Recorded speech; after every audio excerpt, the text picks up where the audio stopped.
Hi, Big Poppa's back cooking. We're gonna cook baby back ribs with just 3 ingredients. We're gonna use Big Poppa Smoker's Sweet Money. We're gonna use Tabasco pepper jelly. And we're gonna use Granny's barbecue sauce.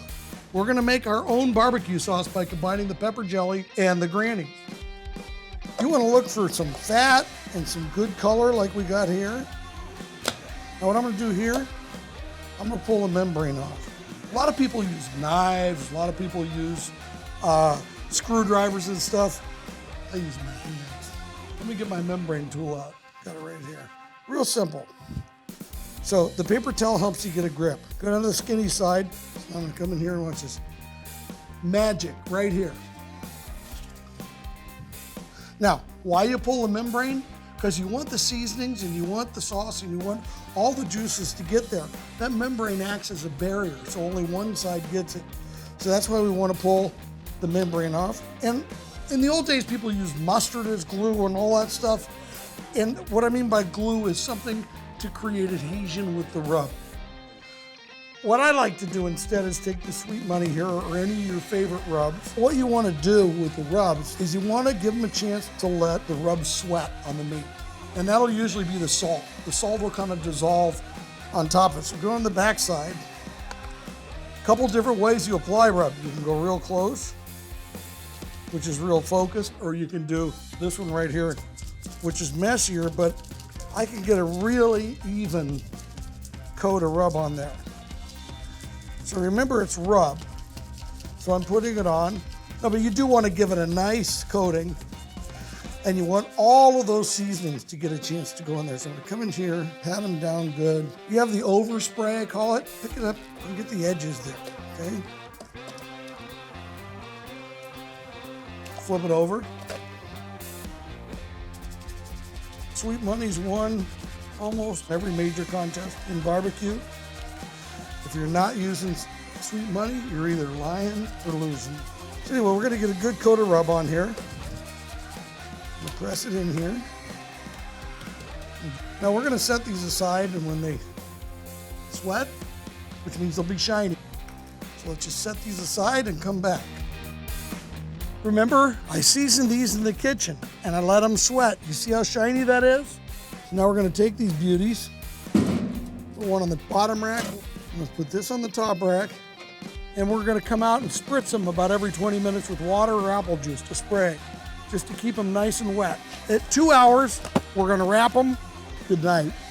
I'll miss you. Okay, we're ready to wrap these ribs. Now, wrapping is kind of a neat way, and it's what we do in competition. Makes them a little more tender, quicker too, if you're in time crunch. So I'm gonna take 3 slices of Irish butter in the middle here. Okay, I'm gonna take a handful of brown sugar. Look at that. And then I'm gonna hit it with some honey. I like to use clover honey, or actually local honey, believe it or not. So this is Southern California honey. Now, one of the things I do to know when to wrap, I want them around 160 degrees. That's another reason why we use this Thermopin here. Look at that 160. I'm lucky at cards too. So here we go. So we're gonna put them down like this. Then we're gonna go on the back side. I'm just gonna kind of break this up a little bit. Okay, we're gonna hit it with the honey too. Brown sugar. Okay, not quite as much brown sugar on the back. Then we're gonna wrap it tight. Come in here. This is double foil, by the way. And why you do double foil is, a lot of times you can catch little burrs on your grill and you rip a hole in it, so the double foil makes it much better for that. So now, these are wrapped. I'm gonna put them back on for probably about another hour, hour and a half, and I'll show you how you know when they're done. Let's have some fun with sauce. I think one thing people don't understand in competition barbecues, they think that everybody makes their own sauce. And what 98% of the competitors do is use pre-made sauces, and they doctor them and blend them. I'm gonna show you some easy ways to doctor sauce to make it yours, to personalize it. We're gonna start with Granny sauce.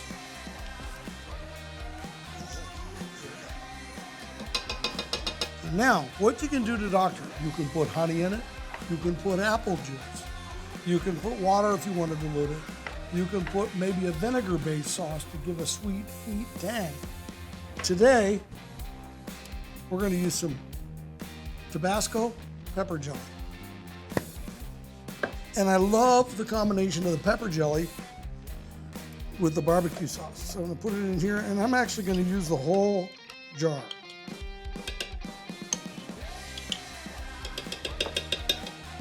Whisk it together. And I'm gonna heat this on the stove to get everything melted and blended together. And then we'll go outside and we'll set the sauce on the ribs. Remember, we had butter, brown sugar, and honey.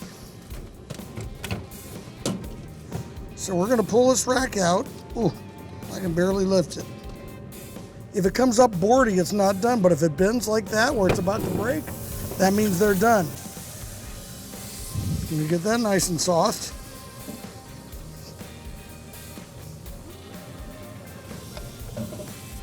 Let's flip them over here. We got it sauced. We're gonna close it up. We're gonna let the sauce just set, which means the heat, smoke's gonna get in the sauce. It's gonna get a little tacky, and it's gonna be finger licking good. 5 minutes, time flies when you're outside. So we're gonna be really careful because it's already breaking apart.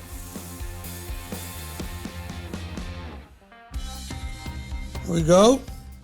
I'll turn them over this way because it's easier for me to cut them. Come through here.